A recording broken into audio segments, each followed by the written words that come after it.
الحمدللہ ہم مسلمان ہیں اور نبی کریم صلی اللہ تعالیٰ علیہ وسلم کے ادنا سے امتی ہیں، گناہگار ہیں، لیکن غلامان مصطفیٰ ہیں، اور حضور کے صدقے ہی اللہ نے ہم پر بڑے بڑے کرم فرمائے، بڑے بڑے کرم فرمائے۔ اسی حوالے سے ایک کرم کا آج کی اس مجلس میں ہم ذکر سنیں گے۔ حضرت انس رضی اللہ تعالی عنہ اس حدیث پاک کے راوی ہیں۔ کہتے ہیں کہ نبی کریم صلی اللہ تعالی علیہ وسلم ایک دن تشریف فرما تھے تو حضور مسکرائے، حضور مسکرائے۔ سبحان اللہ، کیسا پیارا میرے آقا کا تبسم تھا، جس کی تسکین سے روتے ہوئے ہنس پڑے، اس تبسم کی عادت پہ لاکھوں سلام۔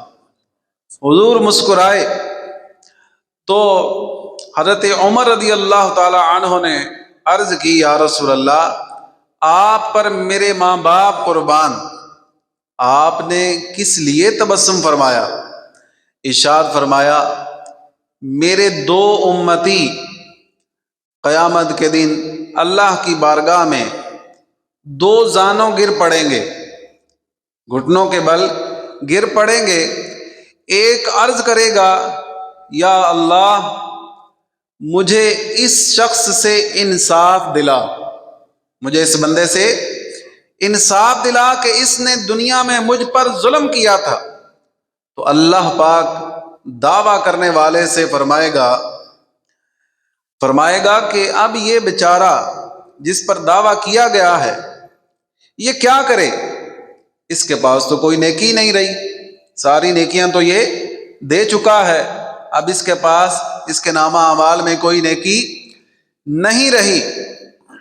تو وہ دعویٰ کرنے والا مدعی کہے گا، یا اللہ اگر اس کے پاس کوئی نیکی نہیں رہی تو میرے گناہ اس کے ذمہ ڈال دے، میرا بوجھ ہلکا ہو جائے گا، میرے گناہ اس کے ذمہ ڈال دے۔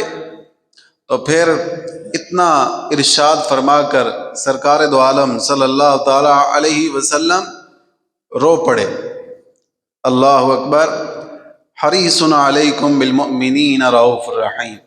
کتنے کریم ہیں میرے آقا، جو اپنے امتی کی مشکلات کا ذکر کر کے ہی رو پڑتے ہیں۔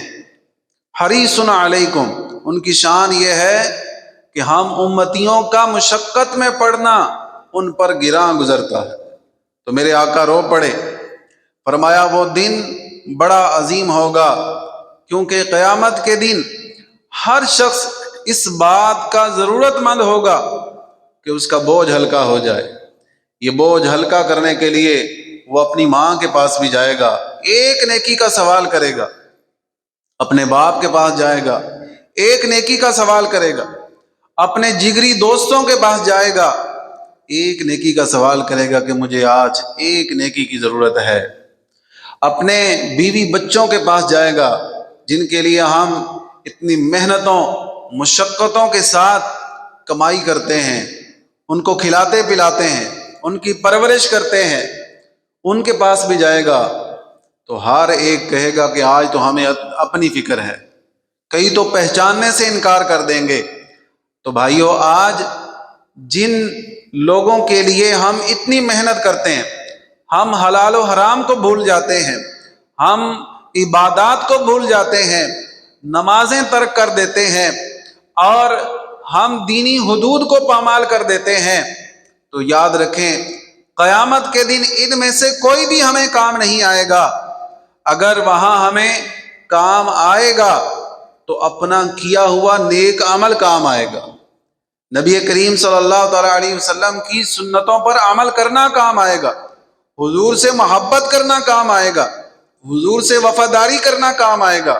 تو فرمایا قیامت کا دن بڑا عظیم ہوگا، ہر کوئی اس بات کا خواہش مند ہوگا کہ اس کا بوجھ جو ہے وہ ہلکا کر دیا جائے۔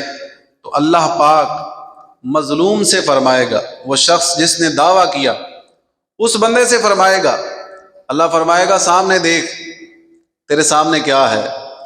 تو وہ عرض کرے گا، یا اللہ میرے سامنے سونے کے بڑے بڑے شہر، بڑے بڑے محلات ہیں، میں دیکھ رہا ہوں یہ محلات موتیوں سے سجے ہوئے ہیں، عرض کرے گا یا اللہ یہ شہر، یہ عمدہ محلات کس کے لیے ہیں؟ یہ عمدہ محلات کس کے لیے ہیں؟ تو اللہ تبارک و تعالی ارشاد فرمائے گا یہ اس کے لیے ہیں جو ان کی قیمت ادا کرے گا، یہ اس کے لیے ہیں جو ان کی قیمت ادا کرے گا۔ بندہ عرض کرے گا یا اللہ اس کی قیمت کیا ہے؟ اس جنتی محل کی قیمت کیا ہے؟ کون اس کی قیمت ادا کر سکتا ہے؟ تو اللہ فرمائے گا تو ادا کر سکتا ہے۔ اللہ کیا فرمائے گا؟ بول کے بتائیں۔ اللہ کیا فرمائے گا؟ تو ادا کر سکتا ہے۔ وہ عرض کرے گا کس طرح؟ اللہ فرمائے گا اس طرح کہ تو اپنے بھائی کے حقوق معاف کر دے، جنتی محل کی قیمت ادا ہو جائے گی۔ تو عرض کرے گا یا اللہ میں نے اپنے سارے حقوق اپنے بھائی کو معاف کر دیے۔ تو اللہ کیا فرمائے گا؟ سبحان اللہ۔ اس لیے تو میاں صاحب فرماتے ہیں رحمت دا دریا الہی ہر دم وگدا تیرا، رحمت دا دریا الہی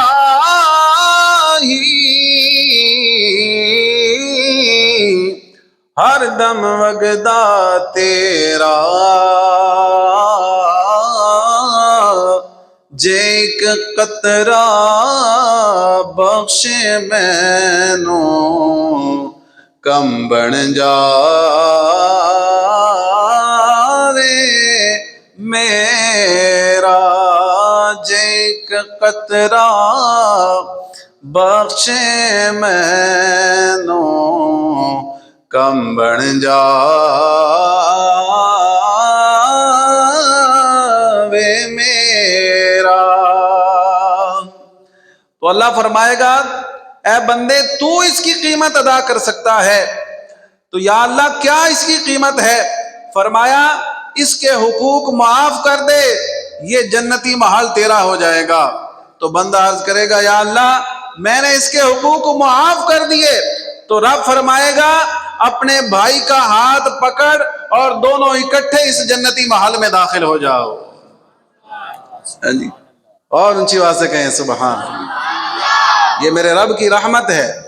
پھر سرکار مدینہ صلی اللہ تعالی علیہ وسلم نے ارشاد فرمایا اے لوگو اللہ سے ڈرو، اللہ سے ڈرو اور مخلوق میں صلح کراؤ، لوگوں میں صلح کراؤ، کیونکہ اللہ پاک بھی قیامت کے دن مسلمانوں میں صلح کروائے گا۔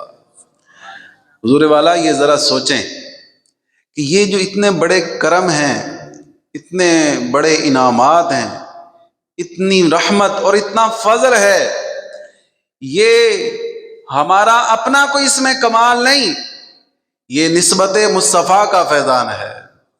یہ اللہ تبارک و تعالی اپنے محبوب کے غلاموں کو اپنے حبیب کے صدقے میں یہ انعامات عطا فرمائے گا، اور یہ بن مانگے اللہ ہمیں دے گا، بن مانگے۔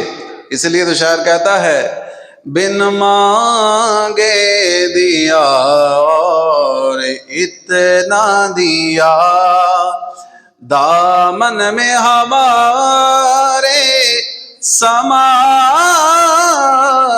نہیں، قربان میں ان کی بخشش کے، مقصد ہی زبان پر آیا نہیں، بن مانگے دیا اور اتنا دیا۔ اب یہ حدیث پاک ہم نے سنی، اس سے ہمیں جو درس حاصل ہوا اب ہم نے اس پر بھی غور کرنا ہے۔ اس سے ہمیں کیا کیا سیکھنے کو ملا اس پر بھی ہم نے غور کرنا ہے۔ پہلی بات یہ ہے کہ قیامت تو ابھی قائم نہیں ہوئی، جی قیامت تو ابھی بہت دور ہے۔ میدان محشر کے معاملات، بندوں کا حساب و کتاب، سزا اور جزا کے فیصلے کا وقت یہ ابھی آنا ہے، اس کا ابھی وقت آیا نہیں بلکہ آنا باقی ہے۔ مگر قربان جائیے نگاہ مصطفیٰ پر، علوم مصطفیٰ پر، اور بالخصوص علم غیب مصطفیٰ کی شان و عظمت پر کہ رب کریم کی عطا سے میرے آقا محبوب کبریا صلی اللہ تعالی علیہ وسلم قیامت قائم ہونے سے پہلے اس کے واقعات کو بھی ملاحظہ فرما رہے ہیں، اس کی خبریں بھی عطا فرما رہے ہیں، اس کی خبریں بھی کہ یہ قیامت کے دن ایسے ایسے واقعات ہوں گے، یہ معاملات ہوں گے۔ اعلیٰ حضرت اس لیے تو فرماتے ہیں اور کوئی غیب کیا تم سے نہا ہو بھلا، جب نہ خدا ہی چھپا تم پہ کروڑوں درود، کہ میرے آقا سے کوئی غیب کیسے چھپ سکتا ہے؟ سب سے بڑا غیب تو رب ہے، اللہ ہے۔ جب وہ رب حضور سے نہ چھپا، اس رب نے اپنے محبوب کو بلا حجاب اپنا دیدار عطا فرمایا، تو اور کوئی غیب کون سا ہے جو میرے آقا سے چھپ سکتا ہے؟ اور کوئی غیب کیا تم سے نہا ہو بھلا، جب نہ خدا ہی چھپا تم پہ کروڑوں درود۔ دوسری بات یہ ہے کہ بندوں کے حقوق کا معاملہ، حقوق العباد کا معاملہ یہ بڑا نازک ہے، کہ میدان محشر میں ایک بندہ اپنا حق طلب کرنے کے لیے دوسرے کے خلاف اللہ کی بارگاہ میں دعویٰ کرے گا، مقدمہ دائر کرے گا، تو پھر وہاں آج یہاں تو ہم سفارشیں ڈال کے اپنے آپ کو چھڑا لیتے ہیں، لیکن وہاں تو انصاف ہی انصاف ہوگا، وہاں تو عدل ہوگا۔ پھر وہاں کون کس کا سفارشی ہوگا؟ تو ہمیں حقوق العباد کے معاملے میں محتاط ہونا چاہیے۔ آج علم دین سے دوری کے سبب، دینی صحبتوں سے دوری کے سبب اور دین پر عمل کرنے کی سوچ کے فقدان کے سبب آج بھائی بھائی کا حق کھا رہا ہے، اور رشتہ دار ایک دوسرے کے حقوق پامال کر رہے ہیں، پڑوسیوں کے حقوق پامال کیے جا رہے ہیں، یہاں تک کہ اللہ کے گھر کے حقوق پامال کیے جا رہے ہیں۔ ایک محلے دار کو اپنا گھر آباد کرنے کی تو فکر ہے، لیکن اللہ کا گھر آباد کرنے کی فکر نہیں ہے۔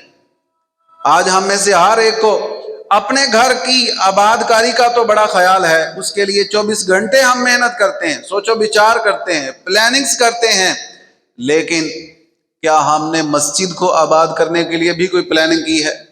کیا ہم نے اللہ کے گھر کو آباد کرنے کے لیے بھی کچھ سوچا ہے کہ میں اپنا گھر آباد کرنے کے لیے تو اتنا وقت نکال رہا ہوں، محنت کر رہا ہوں اور جد و جہد کر رہا ہوں، اپنا خون پسینے کی کمائی کر رہا ہوں، لیکن میں نے اللہ کا گھر آباد کرنے کے لیے کیا کیا؟ تو یہ بھی بندوں کے حقوق میں سے یہ بھی ہے کہ وہ جیسے اپنے گھر کا خیال رکھتے ہیں ایسے اللہ کے گھر کا بھی خیال رکھیں۔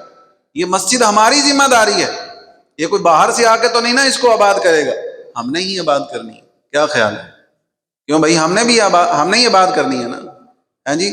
تو کون کون آباد کرے گا؟ انشاءاللہ ہم سب مل کے آباد کریں گے، اپنی ذمہ داری سمجھ کر، اپنا دینی ایمانی اخلاقی فرض سمجھ کر ہم نے اس مسجد کو آباد کرنا ہے، ٹھیک ہے؟ اللہ تعالیٰ یہ بڑی کرم نوازی ہوگی رب کی ہم پر کہ میرے ذریعے اللہ کے گھر کی رونقوں میں اضافہ ہو جائے، میرے ذریعے رب کا گھر آباد ہو جائے، تو اس سے بڑھ کر اور ہمارے لیے کیا خوش نصیبی ہو سکتی ہے۔ تو جناب والا، حقوق العباد کے معاملے میں ہمیں احتیاط کرنی چاہیے اور دیکھ لینا چاہیے کہ کہیں اگر آپ سیٹ ہیں تو اپنے ملازموں کے حقوق تو نہیں تلف کر رہے، اور اگر آپ گھر کے سربراہ ہیں اور کہیں فیملی ممبران کے کسی کے حق تو نہیں دبا رہے، تو ہر ایک کو اپنے معاملات میں غور کر لینا چاہیے۔ جہاں جہاں جس پر حقوق العباد لازم ہوتے ہیں اسے چاہیے کہ وہ اس پر غور و فکر کرے، اور یہیں پر دنیا میں ہی اس کا حقدار کا حق ادا کرے۔ یہاں پر تو ہم مال دے کر اور حقدار کا حصہ دے کر ہم بری ہو جائیں گے، لیکن قیامت کے دن اگر ہم پر کسی کا حق ہوا تو پھر وہاں مال نہیں چلے گا، وہاں نیکیاں دینی پڑیں گی، وہاں ہمیں اپنے نیک اعمال دینے پڑیں گے، اور وہاں تو خود ہمیں ایک ایک نیکی کی ضرورت ہوگی۔ اگر ہماری نیکیاں دوسروں کے پلڑے میں ڈال دی گئیں تو پھر ہمارا کیا بنے گا؟ تو اس پر ہمیں غور کرنا چاہیے، اور حقوق العباد کے معاملے میں کہیں کوئی کمی بیشی ہے تو آج دنیا میں ہی ہمیں اسے پورا کرنے کی کوشش کرنی چاہیے۔ تیسری بات یہ پتہ چلی اس حدیث پاک سے کہ آپس میں صلح صفائی سے رہنا اللہ کو پسند ہے۔ اللہ کو پسند ہے کہ رب کریم قیامت کے دن بھی اپنے بندوں کے درمیان صلح کروائے گا، اور صلح کرنے والے کو انعام میں اللہ جنت کا داخلہ بھی عطا فرمائے گا۔ لہذا اگر ہم اللہ کو راضی کرنا چاہتے ہیں، اگر ہم کرم والے رسول بی بی آمنہ کے مہکتے پھول صلی اللہ علیہ وسلم کو راضی کرنا چاہتے ہیں، اگر ہم معاشرے کو پیسفل دیکھنا چاہتے ہیں، اگر ہم محبتوں کو عام کرنا چاہتے ہیں، اگر ہم جنت میں داخل ہونا چاہتے ہیں، اگر ہم جنتی نعمتوں سے لطف اٹھانا چاہتے ہیں، اگر ہم قیامت کے دن ذلت و رسوائی سے بچنا چاہتے ہیں، تو ہمیں بھی چاہیے کہ ہم آپس میں سلوک کرتے رہنے کی عادت بنائیں اور اپنے آپ کو جنت کا حقدار بنائیں۔ حدیث پاک کا مفہوم ہے کہ جن دو بھائیوں میں اگر لڑائی ہو جائے، لا تعلقی ہو جائے، ناچاکی ہو جائے، تو اگر وہ دونوں صلح کریں تو فرمایا جو صلح میں پہل کرے گا اللہ اس کو جنت کا داخلہ بھی پہلے عطا فرمائے گا۔ تو یہ حدیث پاک کی روشنی میں آج ہم نے 3 باتیں سیکھی، اور ہمیں اس بات کا اندازہ ہوا کہ قیامت کے دن اللہ تبارک و تعالی لوگوں کے درمیان صلح کروائے گا، اور حضور کے صدقے ان کو جنت کا داخلہ بھی عطا فرمائے گا۔ اور ہمارے پیارے آقا و مولا صلی اللہ تعالی علیہ وسلم کو اللہ تبارک و تعالی نے غیبی علوم بھی عطا فرمائے، علم غیب بھی اللہ نے حضور کو عطا فرمایا۔ اور تیسری بات یہ ہے کہ حقوق العباد کے معاملے میں ہمیں بہت زیادہ احتیاط کرنی چاہیے۔ اگر ہم اپنے اندر ان باتوں کا عملی جذبہ پیدا کرنا چاہتے ہیں تو ہمیں ایک پلیٹ فارم کی ضرورت ہے، ہمیں ایک صحبت کی ضرورت، صحبت صالحہ کی ضرورت ہے، اور الحمدللہ وہ پلیٹ فارم ہمارے لیے دعوت اسلامی کا دینی ماحول ہے۔ اگر ہم دعوت اسلامی کے دینی ماحول سے وابستہ ہو جائیں گے، ہفتہ وار اجتماع میں شرکت کریں گے جو کہ ہمارے قریب ہی سوسا روڈ پر واقع فیضان مدینہ میں ہوتا ہے، ہر جمعرات کو نماز عشاء کے بعد، تو اس میں ہم شرکت کریں، ہر ہفتے کو ہونے والے مدنی چینل پر مقبول عام سلسلہ مدنی مذاکرے میں شرکت کریں، تو انشاءاللہ یہ اچھی صحبت ملے گی، اور دین متین پر عمل کرنے کا جذبہ اپنے اندر پیدا کرنے کے لیے ہم اللہ کی راہ میں مدنی قافلوں میں سفر کریں گے، تو انشاءاللہ ہمارے اندر عمل کا جذبہ پیدا ہوگا، اپنے اندر اخوت اور بھائی چارے کی فضا قائم کرنے کا جذبہ پیدا ہوگا، مسلمانوں میں صلح کرانے کا جذبہ پیدا ہوگا، اور پیارے آقا صلی اللہ تعالی علیہ وسلم کی سنت طیبہ کے ساتھ محبت کا ایک جو ہے وہ ماحول قائم ہوگا، اور محبت کا جذبہ پیدا ہوگا، حضور سے سچی محبت پیدا ہوگی، اور ایسی محبت کہ جو صرف دعووں کی نہیں ہوگی، نام کی محبت نہیں ہوگی، بلکہ عملی محبت کرنا ہمیں نصیب ہوگی۔ اگر ہم دعوت اسلامی کے دینی ماحول سے وابستہ ہو جائیں، خود بھی اور اپنے بچوں کو بھی کریں، یہاں پر جتنے بھی بچے موجود ہیں تو ان سب بچوں کو میں بتاؤں گا کہ الحمدللہ روزانہ 2 سے 4 بجے تک مدنی چینل پر بچوں کے لیے اسپیشل پروگرام دکھایا جاتا ہے، بچوں کے لیے تربیتی پروگرام چلائے جاتے ہیں، تو اس میں آپ شرکت کیا کریں۔ اگر آپ کو کارٹون دیکھنے کا شوق ہے تو کڈس مدنی چینل پر زبردست اسلامک کارٹون آتے ہیں، آپ کو کارٹون دیکھنے ہیں تو آپ وہ دیکھیں، غلام رسول کے جو ہے نا بڑے اچھے کارٹون بھی آپ کو وہاں دیکھنے کو ملیں گے، اور آپ کو دوسرے کارٹون نہیں دیکھنے، کیونکہ دوسرے کارٹون کوئی ہندوؤں کا بنایا ہوا ہے، کوئی عیسائیوں کا بنایا ہوا ہے، کوئی یہودیوں کا بنایا ہوا ہے، اور ان کارٹونوں کے ذریعے ہمیں وہ اپنے عقیدے بتاتے ہیں، اور آج آپ دیکھ سکتے ہیں ہمارے بچوں کو جو ہے نا وہ ہندوؤں کے وہ کیا ان کو کہتے ہیں گروؤں کے نام یاد ہیں، مندروں کے نام یاد ہیں، اور ان کے جو خدا ہیں انہوں نے بنائے ہوئے ان کے نام یاد ہیں ہمارے بچوں کو کارٹون دیکھ کر۔ تو اس طرح اگر ہم اپنے بچوں کو، میں آپ سب بچوں سے بھی یہ کہنا چاہ رہا ہوں کہ بیٹا آپ نے اگر کارٹون ہی دیکھنے ہیں تو آپ اسلامی کارٹون دیکھیں، کڈس مدنی چینل پر آپ کو بہترین جو ہے وہ اسلامی کارٹون ملیں گے، آپ کے علم میں بھی اضافہ ہوگا، اور آپ کو بہت اچھی اچھی باتیں بھی وہاں سیکھنے کو ملیں گی۔ اللہ تبارک و تعالیٰ کی بارگاہ میں التجا ہے کہ رب کریم ہماری اس محفل کو شرف قبولیت عطا فرمائے، اور آج کے درس میں ہم نے جو باتیں سیکھی ہیں اللہ تعالیٰ ان پر ہمیں عمل کی توفیق عطا فرمائے۔ آمین بجاہ نبی الامین صلی اللہ تعالیٰ علیہ وسلم۔